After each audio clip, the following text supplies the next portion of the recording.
this morning. We got everything fueled. We got John on the 548 there. I'm behind him in the cab, 299. I'm coming over here right now just to kind of check how the road is, which right here on top, it's pretty firm. But down here in this draw where we've got to cross, I want to see what it's going to look like. And I might, because it's just a hop, skip, and a jump over here. So I might run back over here and grab the bucket and try to smooth this out or make a little better approach on the other side. And if I have to, I'll pick logs up or pack logs and stage them up here to where he can grapple them just to make things go a little faster, because we did have a little trouble over here with the ground conditions, this loose sandy soil, the size of the logs. I think it's firmed up pretty good. See some ruts right there. Run them over, track them in. It looks pretty dry. But yeah, if I have to, I'll pack these logs up here and I'll stage them in twos. That way it just makes things move a little faster. That way Skitterman's not trying to scrounge around so much. He's dragging the grapple there. John's still new on the grapple skidder, so he's still trying to kind of get the hang of it. Let's back up here. It's showing a little moisture down through here. Track this in here.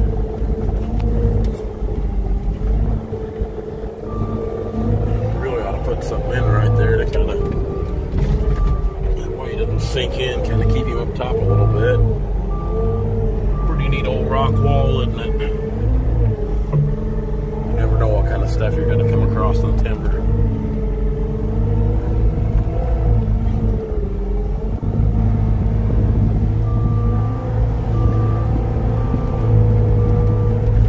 Pretty dry. It's not really that wet. It's just this loose sandy soil. We want to pack that in real good. Of course, before we're done, we'll come back with a bucket and smooth all this out. I'm thinking about getting the bucket and kind of cutting that down a little bit right there, just to where it makes a little better road.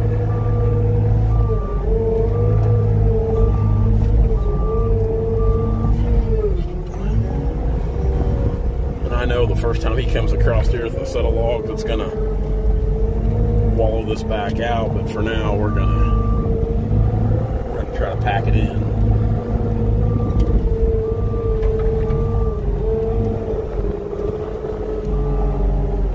Let's go over here. We're just gonna go on across this time, go up here and see if we need to do any kind of improvements to the road over here, and we might be able to stage logs up here on this side.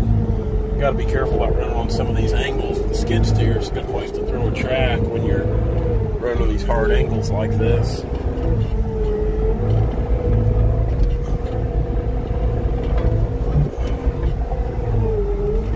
There we go.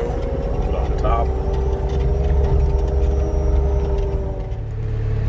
People can go on and on about skid steers and winch machines, and it's not just skid steers. It could be skidders or trucks or anything, but I know one thing, this Caterpillar stuff sure impresses me. This is a pretty much tree length white oak, without the top of course, but we're 30 plus feet on the length here, and this 299 just muscles it up. I mean, we're not even, all the tracks on the ground, we can lift it up, lift it down, we got total control of it. Of course, what I'm doing with this log is I'm setting it on this other log here to be bucked. Way we'll have it up off the ground, we buck the log, but yeah, that to me, that's pretty impressive to lift up that much weight and be able to pack it and move it around. It's why I'm a fan, and I know probably the deers will do it too, and I'm sure the other ones will, or some of them might, or some of them want to but can't, but this cat equipment sure does the trick for us. I know that. And I'm not paid or endorsed by Caterpillar at all, I assure you that. But I'm extremely happy with this 299, what it'll do. So right now, we're gonna get this thing marked up and get it ready to buck. Dad will be down here in a bit with the Mack, and he's gonna haul a load in.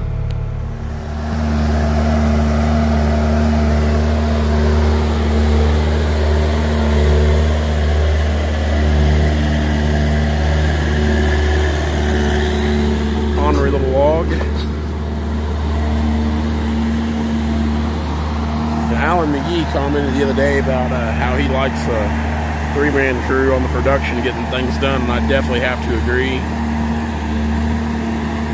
I think a three-man operation really allows things to run pretty smooth, because you kind of got a guy at all corners, guy cutting, guy running the skidder, guy working the deck. I think it works really well. Kind of just keep everything where it needs to be. I've got this first one marked up here. I'll get it bucked, piled up over here. We'll lay this one up here on the chopping block. See what it looks like. Oh, butt's a little wormy. A lot of mineral and stump worm in it. See here. Starting to go bad in the heart. Old trees, old trees. Looks like an old lightning scar right there.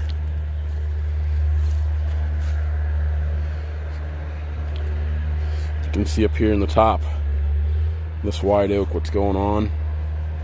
See how it cut off in the top. Well, not terrible.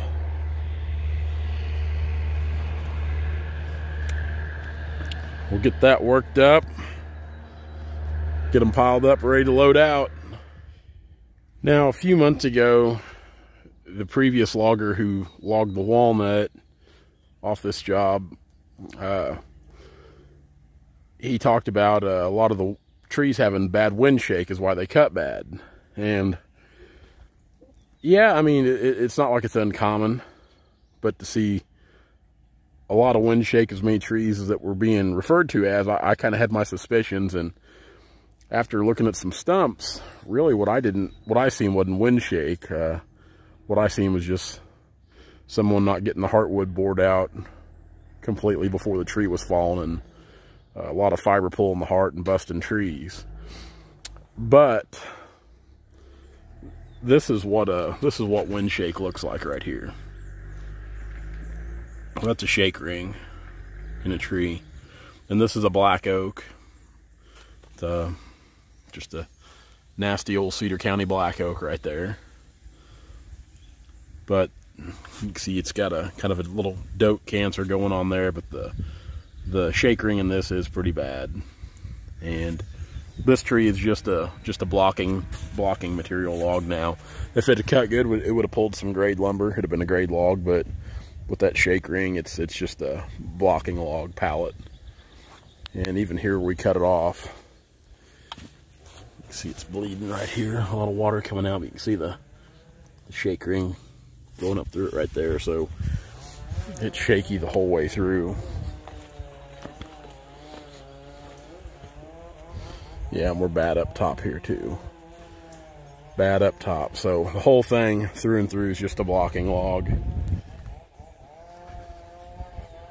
The thing about these trees is, you know, they like anything, they have a life expectancy. They're like any crop, whether it's corn, beans.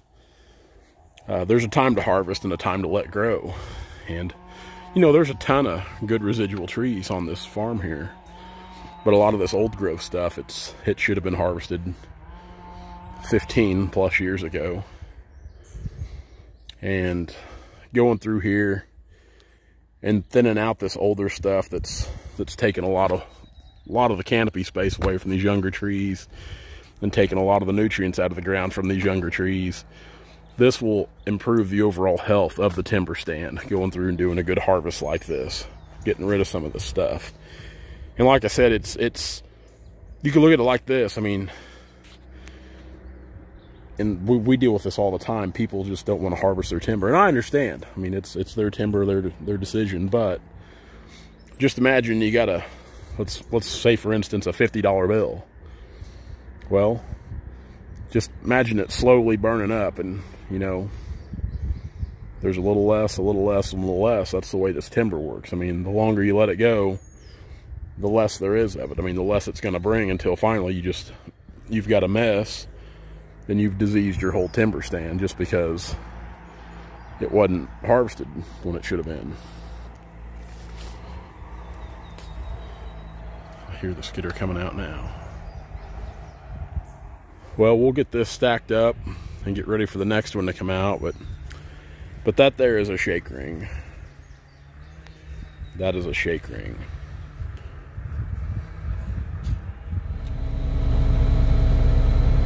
My dad's getting loaded up. The old one stack Mack, which we've had that Mack there going on 15 years.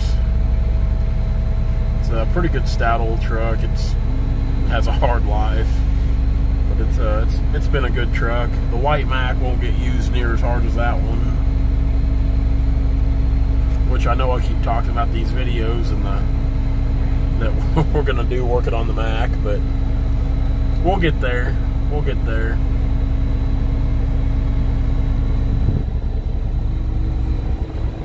Luckily, not too far of a haul for these logs. They might be going 10 miles back to the yard, 12 at the most. Not too far. Not too far.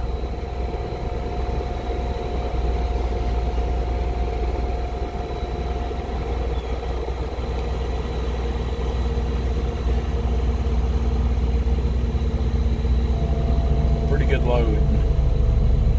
Hey guys, if you like what you see, be sure to like, comment, and subscribe to our channel for all of our latest videos.